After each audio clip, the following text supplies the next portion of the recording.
Cet essai a pour titre La vérité. À propos de la vérité, ça arrive par bribes comme une révélation qui prend son temps avant de prendre forme définitive. J'ai pensé à ça hier, donc j'ai inscrit ce titre hier. En fait, j'aurais dû le développer de suite, donc je vais essayer de recréer les conditions qui m'ont amené à rédiger cette longue, comment dire, ce titre assez long. Et en fait, il y a des choses qui interpellent. Parmi les choses qui interpellent, c'est cette capacité ou incapacité à contrôler.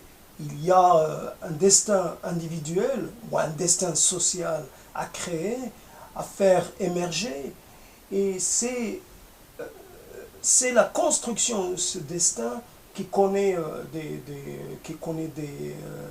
des phases difficiles, qui peut même connaître l'échec, la non-réalisation.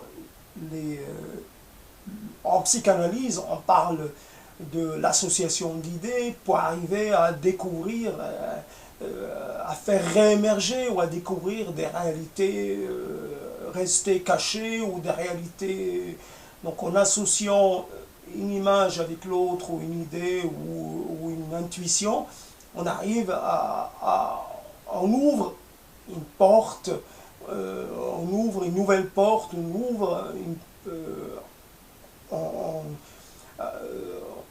on a une nouvelle compréhension, ou alors une compréhension enrichie de notre propre personne. Bien sûr, la capacité, enfin la tendance qu'a la psychanalyse comment dire, à vouloir se saisir de tout ce qui est en fait les motivations, les motivations derrière les comportements, derrière les actions, ou derrière les non-actions de l'individu, cette prétention qu'a la psychanalyse à tout expliquer, à cette capacité, cette prétention qu'elle a à vouloir créer les bases du dépassement, est un indicateur sur la relativité de son approche. Nous sommes face à des sciences ou à des modèles d'explication qui sont relatifs. Nous ne pouvons pas dire je vais m'appuyer sur telle approche pour essayer de me construire en acteur agissant, en acteur compétent pour le restant de ma vie. Beaucoup de gens font des psychanalyses et la psychanalyse devient pour eux une forme d'existence. Elle devient l'objet en soi. Au lieu d'être un moyen, elle devient un but. Donc fondamentalement, quand on les voit, on doute. Quand on voit le résultat après des années, on doute on doute de la pertinence même de la pratique, on doute de l'efficacité, en tout cas de la pratique. Donc, gardons ce concept de l'association et pourquoi utiliser le terme de révélation? Parce que la révélation est quelque part un mode d'accès à la vérité ou d'accès aux choses qui est un mode qui n'obéit pas quelque part à la logique élémentaire. On reçoit une révélation au moment peut-être où on s'y attend le moins. Donc c'est obligatoirement quelque chose qui est aléatoire, qui obéit à un mode de fonctionnement qui n'est pas accessible à notre mode de fonctionnement, à notre mode de fonctionnement mental. Donc la révélation, parce que certaines choses arrivent au moment où on ne s'y attend pas. une révélation, on fait un rapprochement, et puis on comprend, on a l'impression d'avoir compris, on a l'impression d'avoir saisi une partie de ce qui nous manquait. Donc c'est par rapport en fait à un moment donné d'arriver à saisir à se saisir d'un moyen de compréhension de sa propre réalité. Et on peut imaginer que la révélation peut être assez régulière, comme on peut imaginer que la révélation peut être assez rare. Et qu'en fait, on peut vivre quelques révélations dans toute sa vie. Mais évidemment, on passerait à côté de plein de choses. Donc, à un moment donné, dans l'essai que j'essaie de faire pour essayer de recréer les conditions qui m'ont amené à penser à écrire à penser à cette impro. Donc je vais essayer de faire un effort pour amener quelque chose de pertinent, quelque chose d'intéressant. Et donc là, on part souvent de réalités très concrètes, l'entourage, les conditions sociaux, économico-culturelles de l'émergence de l'individu font que il a la capacité d'avoir accès plus facilement. Si on imagine qu'un prophète ne naît pas du néant, un prophète reçoit une révélation qui est elle-même et des fois la continuation d'autres révélations. Il faut un substrat culturel pour créer les conditions de la révélation. Donc si le substrat est pauvre, la révélation sera elle-même de la même nature. Elle sera d'une opérabilité assez réduite. Il n'est pas possible de pouvoir imaginer le monde, inventer le monde, le réinventer, si on n'a pas les moyens symboliques, les moyens intellectuels de réaliser cette opération-là. Donc la révélation reste attachée à un mode de rapport au monde qui est plutôt religieux, qui est plutôt le domaine de la foi. Cependant, la révélation utilisée de façon extérieure à la religion peut être un mode pour expliquer le mode de surgissement, de production de cette révélation. Donc les amitiés, toutes les tentatives qu'on fait, les efforts qu'on fait pour essayer d'avoir à côté de soi des êtres qui nous ressemblent, dont nous nous sentons proches, disons des êtres avec lesquels on se sent en capacité de produire du signifiant. Ces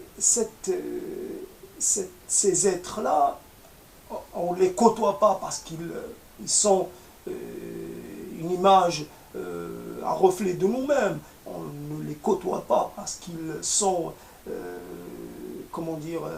une sorte de double ou une sorte de...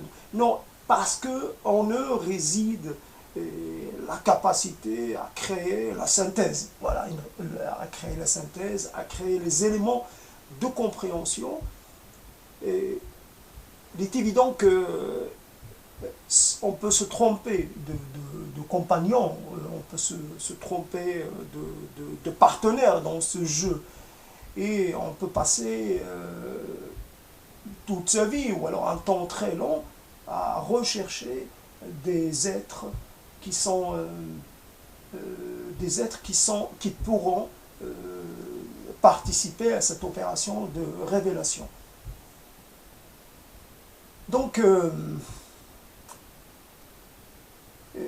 je suis distrait par les bruits du voisinage et donc j'ai du mal à me concentrer. Je vais essayer de faire abstraction des bruits ambiants pour essayer de rester concentré sur le sujet du moment. Donc pourquoi en fait la révélation est importante? Donc je vais parler un peu plus vite, d'articuler un peu plus vite. La révélation est importante parce qu'on est toujours en demande, on est toujours en attente. Parce qu'une fois qu'on a franchi un palier, et souvent on s'arrête à ce palier-là et on ne voit pas ce qu'il y a au-delà. On a du mal à imaginer, à avoir une idée précise de l'étape à venir. Donc on attend. Et le choix, on décide, on est dans un certain schéma mental. Et ce schéma mental qui peut être, par exemple, qui peut être initié par une phrase. On est déterminé, on est pris en étau, on est sous le joug d'une phrase, il peut y avoir une phrase dite par un proche ou un lointain, quelque chose qui a été lu ou entendu, ou même une certaine conclusion. Et c'est cette conclusion-là, au lieu d'être une conclusion provisoire, d'être perçue comme telle, c'est une conclusion qui va déterminer un temps, ce qui va venir, et cela déterminé pendant 4, 5, 6 ans. Ça n'est pas contrarié. S'il n'y a pas l'apport de la contrariété, s'il n'y a pas un apport de la divergentalité, s'il n'y a pas de divergence apportée par l'autre, l'autre est un élément qui participe à la création d'un récit inverse. C'est une approche différente. S'il n'y a pas le surgissement de cette altérité, il y a toujours on chemine avec sa propre perception, sa propre révélation pendant un temps. Donc ça nous ralentit dans l'accès à une autre étape de notre vie, ça nous freine, et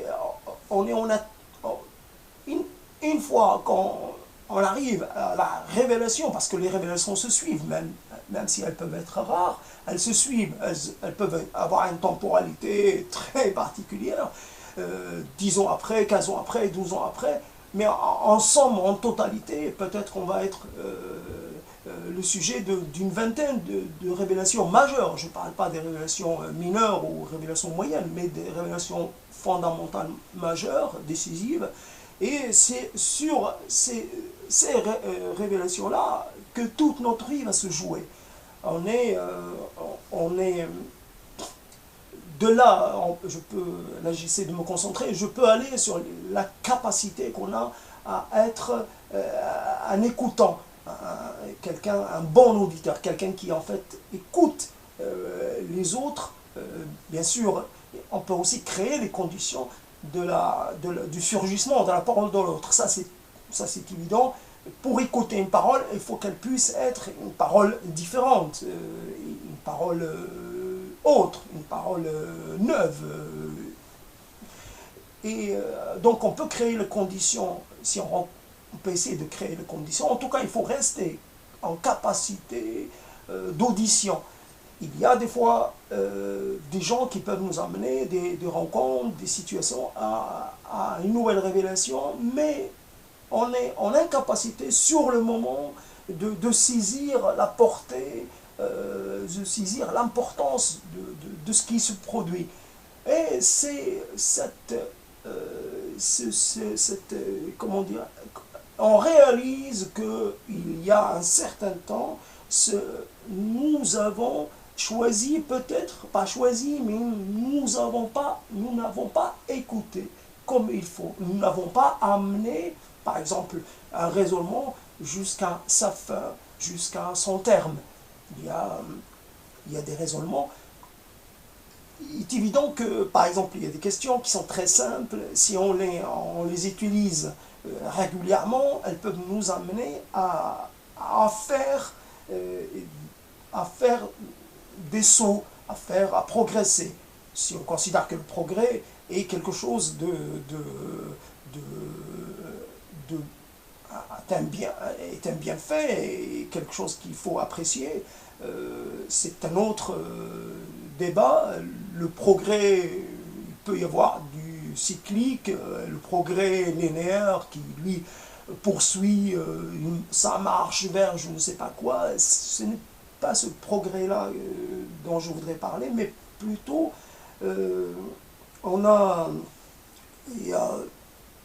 c'est quelque chose qu'il faut créer quand on est détaché des philosophies et des systèmes de pensée prêts à consommer, prêts à utiliser, qui sont dominants. Il faut inventer son propre rapport aux choses. Et c'est en fait, pour revenir, par exemple, il y a quelque chose qui m'était resté dans ce titre d'un ouvrage de quelqu'un qui a participé du XXe siècle, il s'appelle « Que faire ?» À un moment donné, c'est un certain nombre de questions. Quels sont mes buts? Quels sont mes moyens? Que faire pour faire face évidemment, à mes limites, à toutes les limites auxquelles je pourrais avoir à faire face?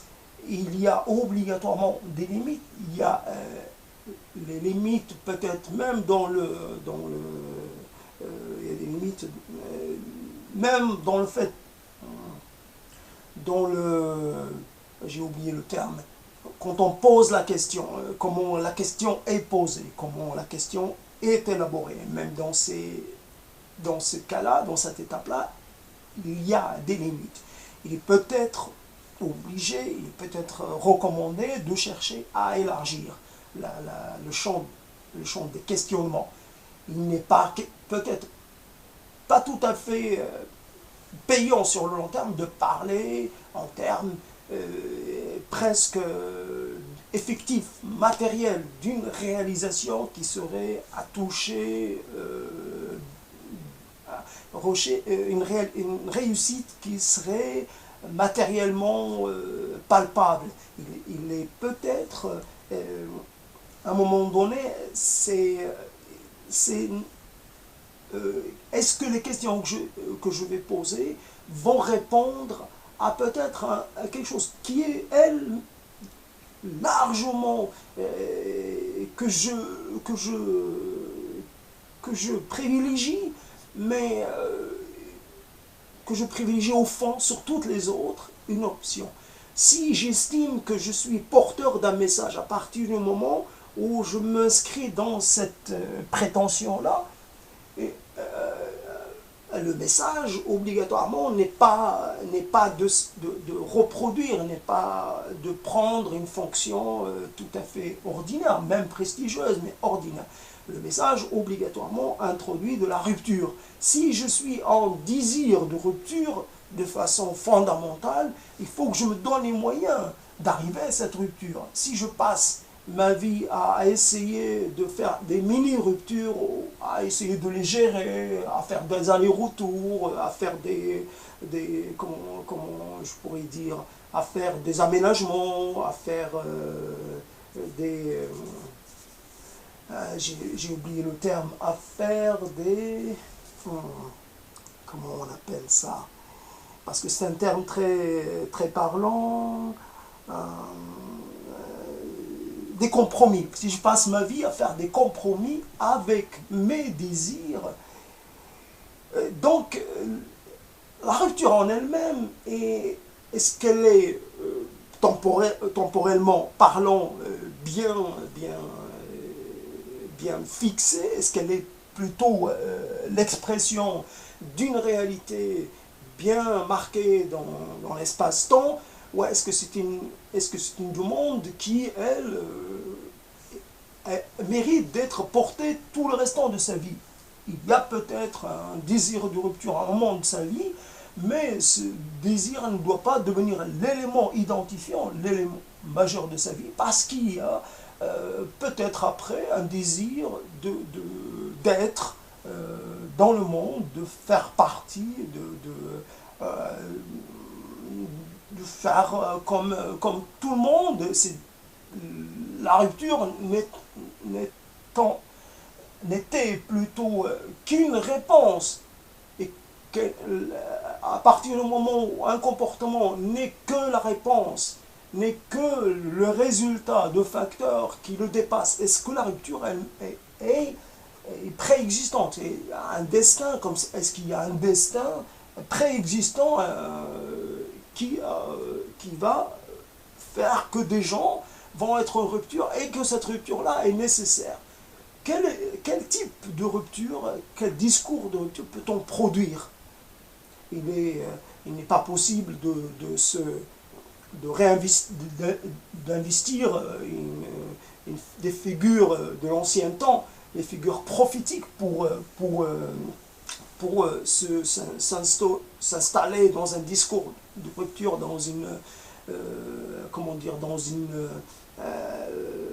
s'installer, peu importe la réussite de la mission, entre guillemets, mais la réalité, le prophétisme tel qu'il s'est déroulé faisait appel à une adhésion qui était une adhésion infra-raison. Il y a un côté où il faut adhérer, on fait appel pour que l'adhésion soit la plus massive à des pulsions qui ne sont pas spécialement, qui ont été mises à mal, tout le moins qu'on puisse dire.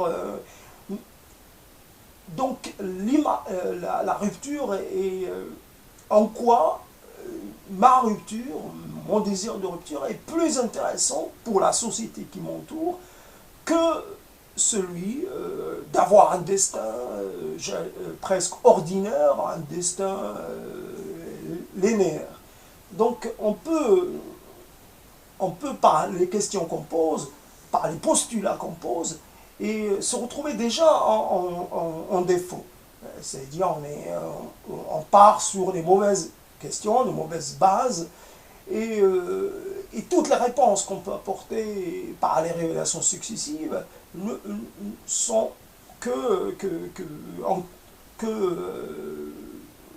ne sont que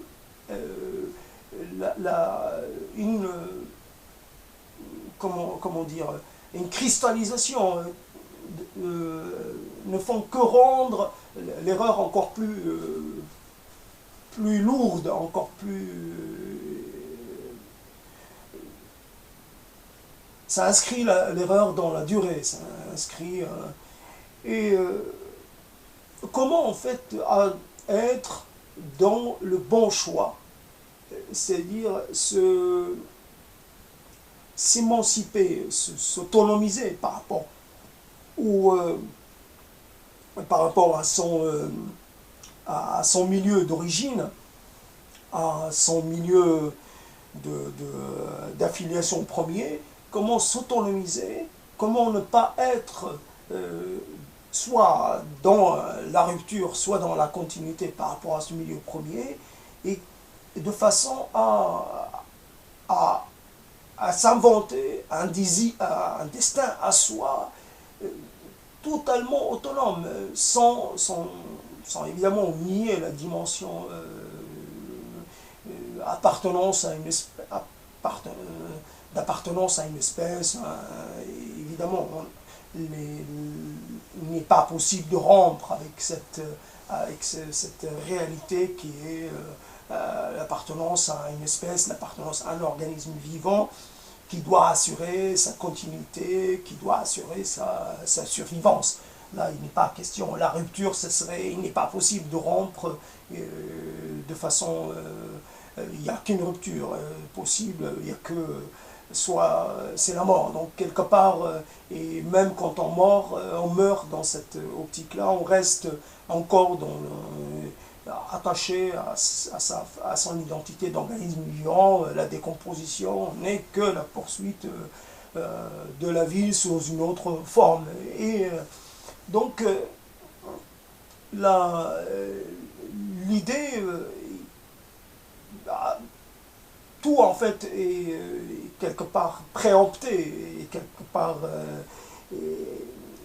est prédéterminé par les cycles, par la temporalité globale de l'espèce. On a des âges, des cycles dans sa vie, et il n'est pas possible d'aller contre cette loi-là.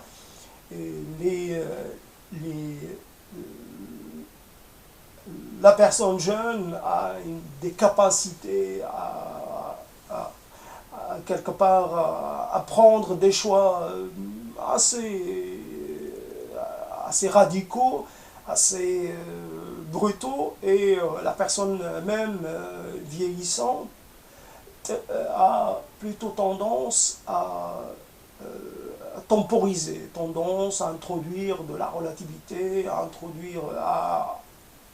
envisager tout un tas de choses pour ne pas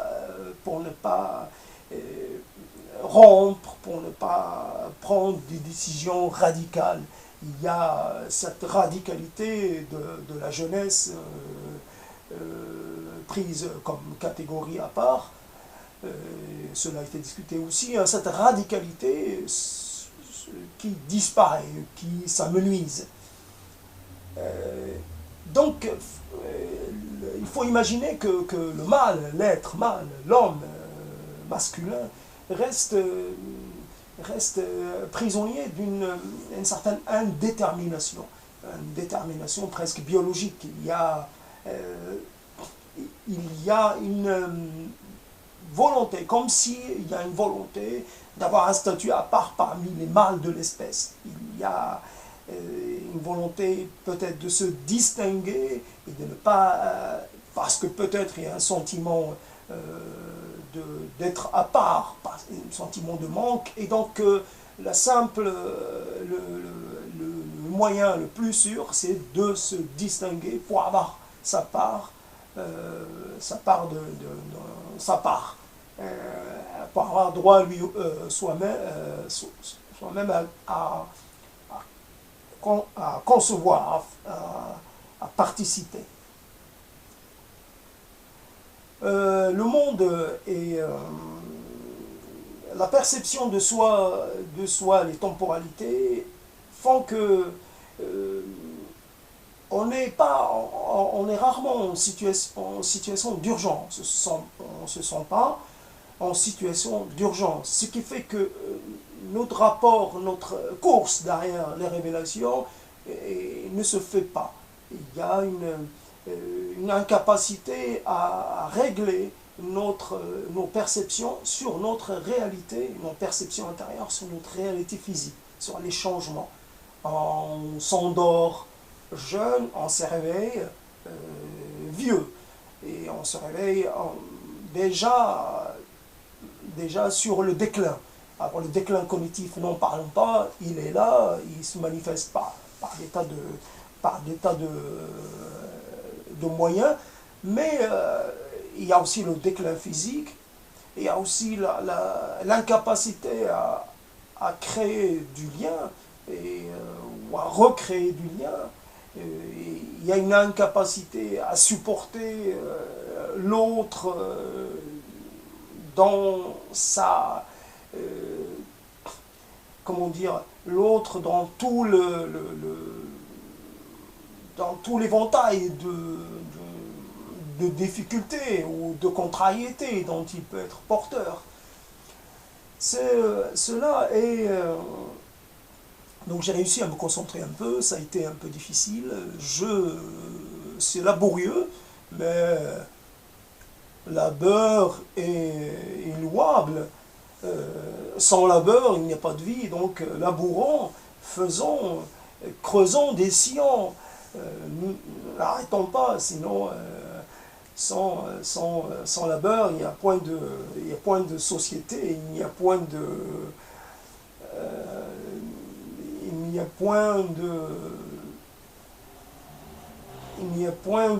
multiplicité, il n'y a point d'enrichissement. Le labeur crée les conditions de la multiplicité. Donc une parole peut apporter d'autres paroles, donner naissance à d'autres paroles, et c'est en cela que l'exercice est louable. Et c'est aussi, d'un autre côté, c'est aussi notre capacité, une fois qu'on a intégré un système de pensée, un système de valeurs, à s'en émanciper. Il y a des gens qui, dans le cours de leur vie, vont faire des rencontres qui vont les amener à s'intéresser, à devenir même adeptes d'un système de pensée, et dont ils vont être les serviteurs, les fidèles officiants toute leur vie. Il y a l'incapacité à réaliser des ruptures de façon à, de nouveau, à se poser en être vierge presque, en être neuf, qui a besoin la réalité est complexe, et un seul discours, une seule approche, une seule philosophie, un seul système de compréhension n'est jamais la totalité qui peut expliquer. Les religions se sont arrêtées à un rapport avec le temps, la création. S'imagine que ça a été créé à la création. Ils se sont limités à un certain nombre d'années, de siècles, et après, il faut gérer le foisonnement,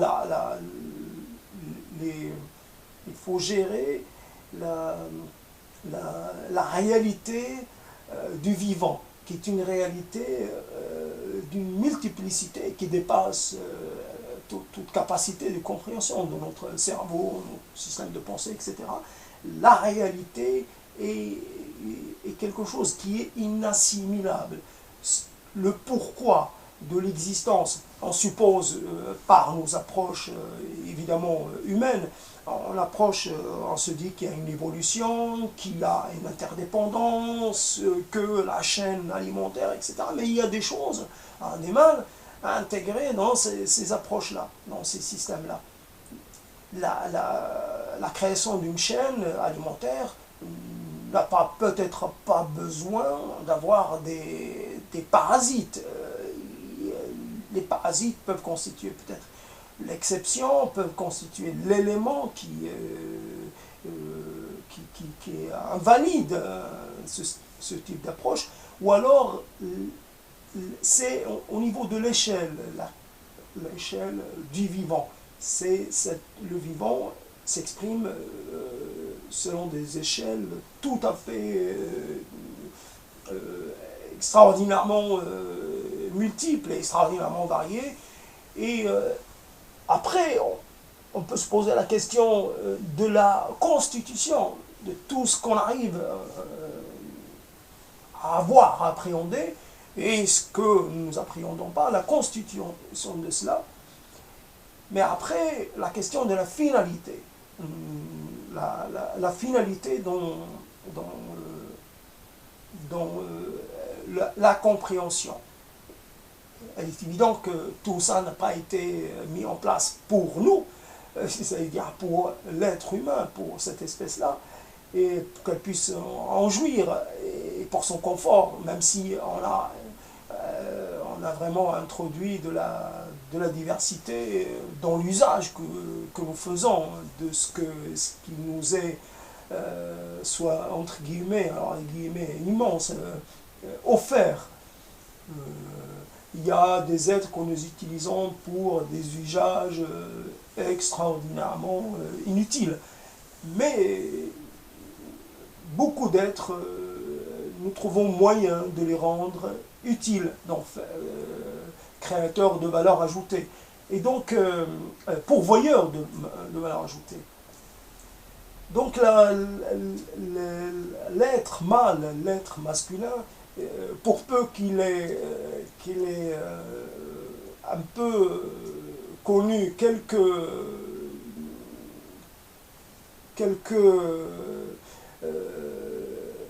comment dire, sort qu'il a été contrarié dans sa marche vers la réalisation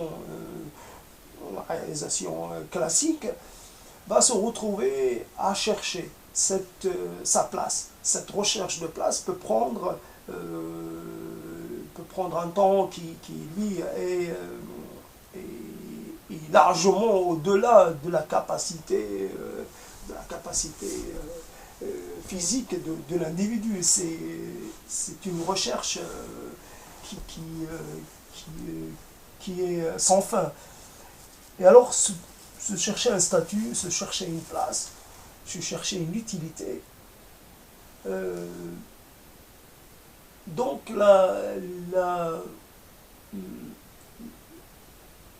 la révélation aide un peu à créer un avant et un après. Il y a un moment où j'ai saisi en fait le moment, par exemple, la révélation, au moment où tout a basculé, le moment qui a donné naissance à la divergence, qui a créé cette réalité, pas alternative, mais qui a créé cette réalité qui ne devait pas exister. A priori, il y a des réalités qui naissent parce que nous sommes des êtres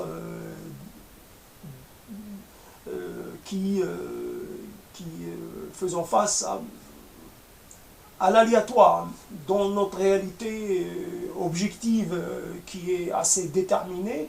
Il y a une part d'aléatoire, il y a une part de hasard, il y a une part d'imprévu qui gouverne nos petites réalités personnelles. C'est cette rencontre que nous allons faire parce que nous avons choisi d'être en capacité de rencontre, où nous avons choisi de façon complètement arbitraire, nous sommes retrouvés à un endroit donné et c'est une rencontre. La non-rencontre, on n'en parle pas, elle produit rien, mais une rencontre qui va, elle, peut-être produire une autre rencontre, enclencher une série de rencontres qui vont, et parmi ces rencontres, il va y en avoir de déterminantes. Il y a des rencontres qui vont obligatoirement vous arrêter dans votre élan. Ça coupe tout et vous ne pouvez plus aller au-delà. Et d'autres rencontres qui vont initier un processus. Cette initiation d'un processus lent, cas de dire laborieux, pas assuré d'être couronné de succès. Et ce processus-là, la preuve, ces questionnements moi je m'appuie sur personne, je n'ai besoin de personne, là c'est ma réalité, je n'ai pas besoin de citer un tel ou un tel. Certaines personnes font partie de moi parce que je les ai incorporées à un moment donné, mais je n'ai pas besoin de les ressusciter dans leurs propres mots. J'estime que je fais partie du même processus, celui de la recherche d'une meilleure compréhension des choses, c'est une meilleure relation aux choses. L'idée, c'est d'être à un moment donné pour sortir du piège, sortir de l'immobilité. Je me suis créé le concept d'unité biologique. À partir du moment, c'est cette unité biologique, un concept qui serait, lui, à même d'être généralisé à tout ce qui vit, et que ma réalité propre devient quelque part perd de sa dimension dramatique, de sa dimension extraordinaire, de sa dimension surévaluée pour descendre à une échelle. je suis une unité biologique qui s'exprime dans un milieu, comme peut s'exprimer une unité biologique qui serait une bactérie, qui s'exprimerait dans un milieu qui serait un milieu propice ou un milieu non propice. Et selon le milieu, il y a soit une possibilité de croissance ou une possibilité de, comment dire, de décroissance, une possibilité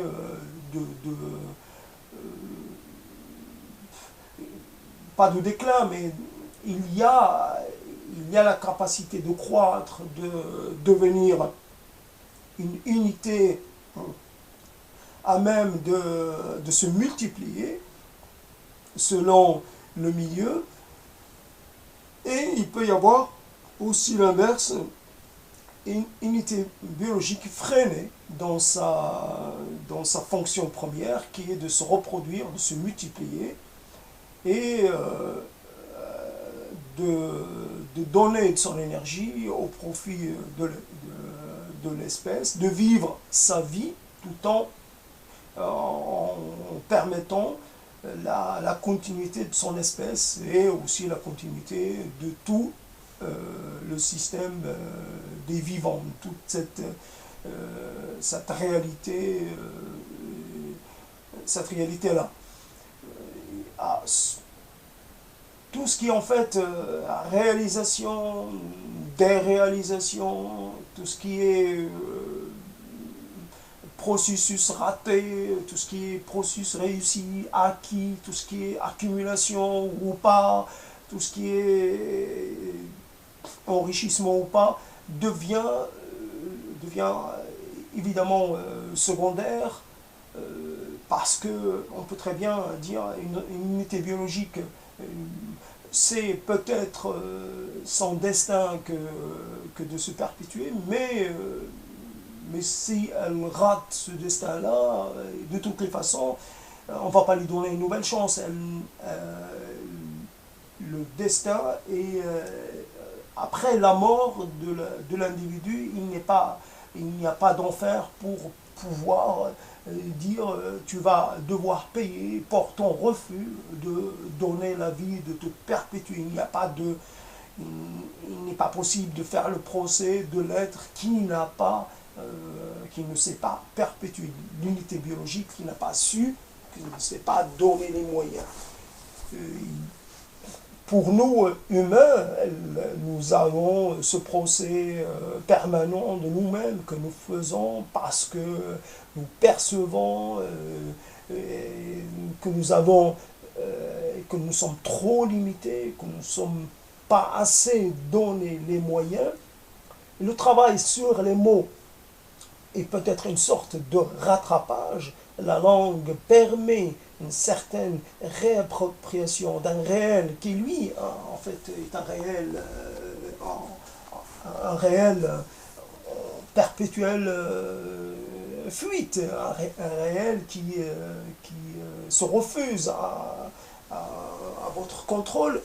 Vous essayez de vous en saisir à travers les mots, à travers les différentes approches intellectuelles, l'approche logique ou pas logique, il y a à créer de la raisonnabilité, à créer de la clairvoyance, à créer de la... comment dire... c'est-à-dire, si j'essaie d'être perspicace à travers les mots, c'est que j'essaie d'amener mon être à un certain degré, d'améliorer sa vie, la perception qu'il a de soi-même. Je m'enrichis en faisant, en malaxant les mots, je crée des formes, je crée des formes où peut-être la création est relative, parce que souvent les concepts sont les mêmes, les mots sont les mêmes, il y a juste, et Et même dans l'acte de reproduire, il peut y avoir de bons reproducteurs ou de mauvais. Ce n'est pas parce que on a un tour entre les mains, qu'on a une matière, qu'obligatoirement on va réaliser des choses viables. On peut très bien, vous faites, vous essayez de réaliser une terre cuite, ça, si vous n'avez pas la capacité, si vous n'avez pas la maîtrise, cela devient de l'informe, cela retourne à l'informe. Et donc, il faut, même pour créer de la tendue, créer du semblable, il faut une certaine maîtrise. Et c'est ce travail de maîtrise des concepts, de la langue, que j'essaie d'entreprendre.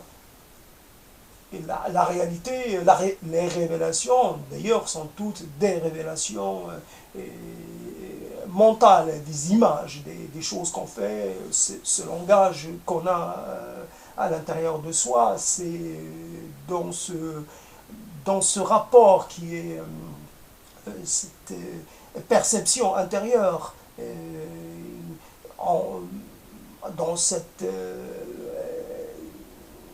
effort ou cette activité qui ne s'arrête jamais, cette activité de rapport aux choses, de rapport au monde, de rapport à son passé, de rapport à son histoire, c'est en fait l'attente d'une certaine révélation qui se fait par la mise en résonance de deux choses qui peut-être n'avaient pas, au départ, n'étaient pas destinées à être appareillées. Donc, c'est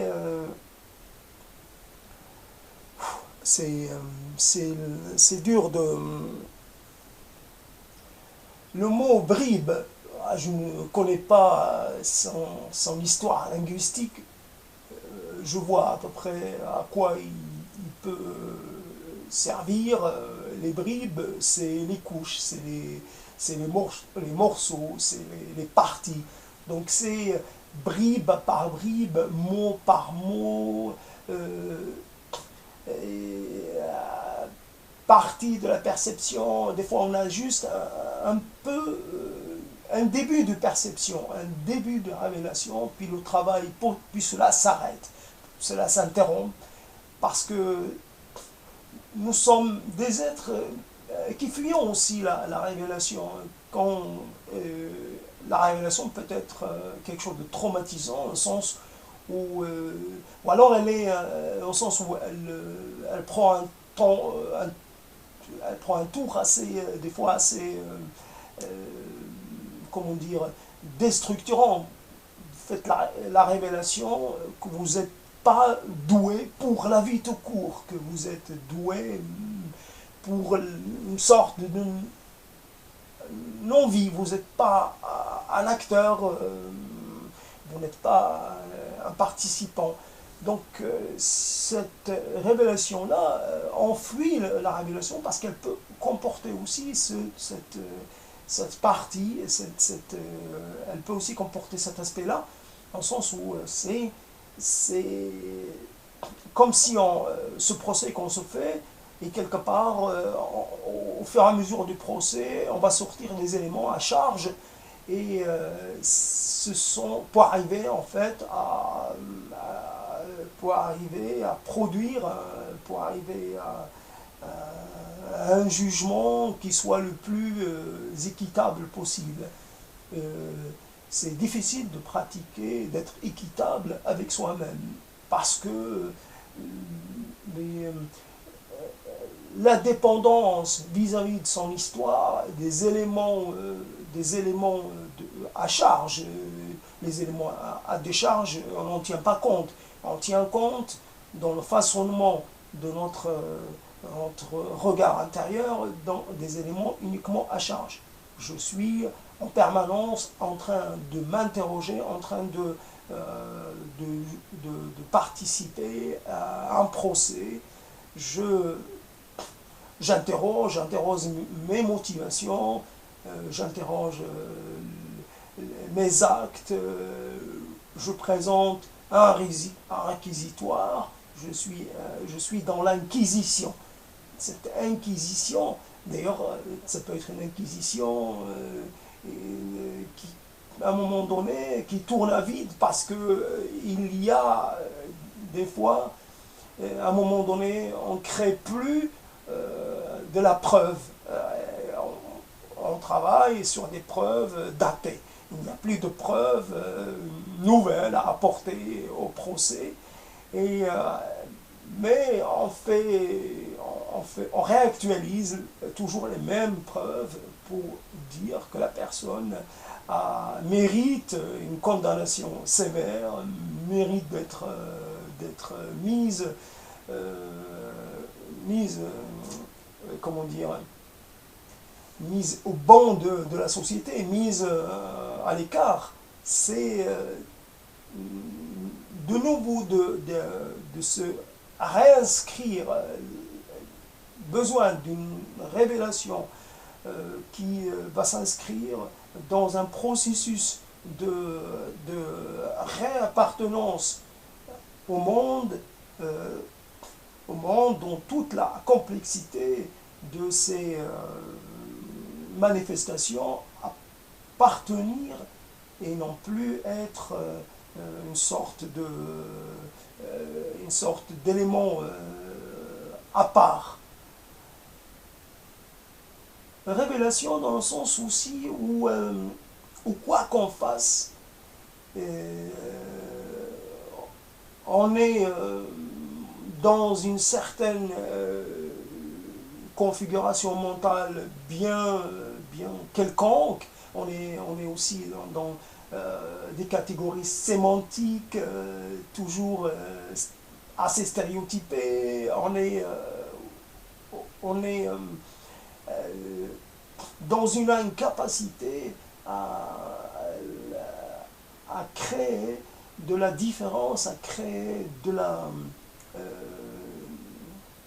ce sentiment d'un destin bien à soi, un destin louable, un destin acceptable, et d'être à s'installer dans une identité et un peu marginale ou un peu à part d'exilés, d'étrangers ou même d'apatrides n'est pas satisfaisant. La patridité, c'est politiquement, pourquoi pas, parce que fondamentalement cela s'inscrit dans un effort pour être contre le système des nations, pour être contre le modèle dominant qui est l'organisation en États rivaux, ou alors en ensemble d'États rivaux et en permanente compétition. C'est de refuser la compétition pour la compétition, mais d'appeler à une compétition pour le bien-être de tous, une compétition qui serait à même d'accepter peut-être un arrêt, peut-être de reconsidérer ses motivations, de reconsidérer la valeur elle-même de la compétition. Donc l'individu dans une certaine compétition avec les autres, une compétition consciente, inconsciente, volontaire ou pas, cette compétition qu'on accepte ou qu'on n'accepte pas, qui elle va faire de nous des êtres apaisés ou des êtres toujours en attente de quelque chose qui les aiderait à mieux vivre la vie. Ça a été difficile d'arriver au bout de ce développement. Et malgré le café, c'est le manque d'échange fait que je me retrouve, même si j'écoute quelquefois quelques débats, Mais le fait de n'avoir personne face à moi-même fait que je suis un peu, pas tourné en rond, je ne suis pas encore tout à fait là, mais je suis un peu bloqué. Et la preuve, ça s'entend, ça s'écoute à travers ces développements qui peuvent, malgré la variabilité de leur titre, ils ont des éléments de proximité. Il y a une proximité, il y a des rapports très perceptibles dans les approches que je fais d'un certain nombre de sujets. Je vais essayer de m'attaquer à une autre problématique et j'espère, me renouveler. Parce que là, je ne suis pas tout à fait concentré, je manque d'arguments pour arriver à produire quelque chose de solide, de quelque chose par rapport à la problématique de la révélation, par rapport à la problématique de l'accès à la vérité, où la vérité, tu es obligé de dire que la vérité est un concept tout à fait peut-être bien pauvre. C'est l'idée qu'il puisse y avoir une vérité est elle-même d'une fausseté grossière. Il n'y a pas de vérité, il n'y a même pas à chercher la vérité. Il y a peut-être à rencontrer à un moment donné des gens qui, sans être dans le déni absolu,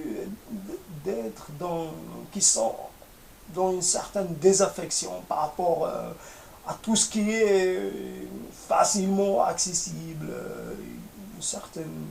C'est la pratique de la désaffection.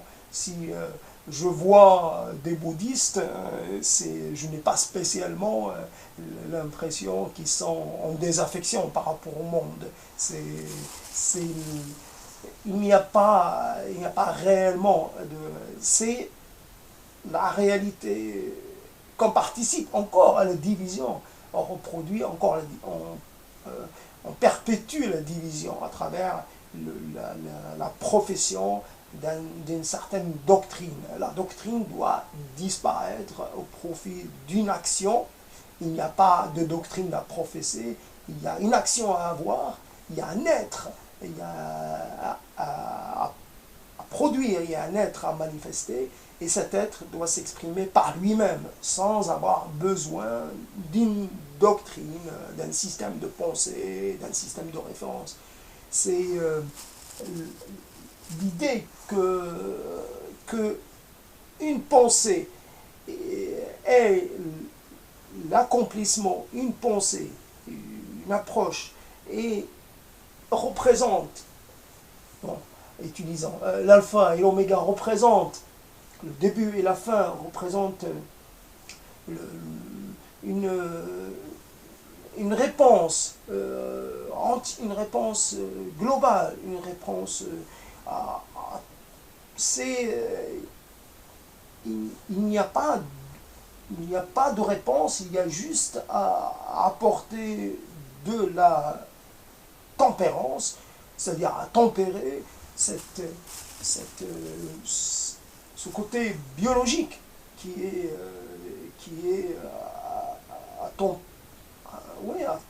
tempérer cette inclination à un moment donné à la démesure, cette inclination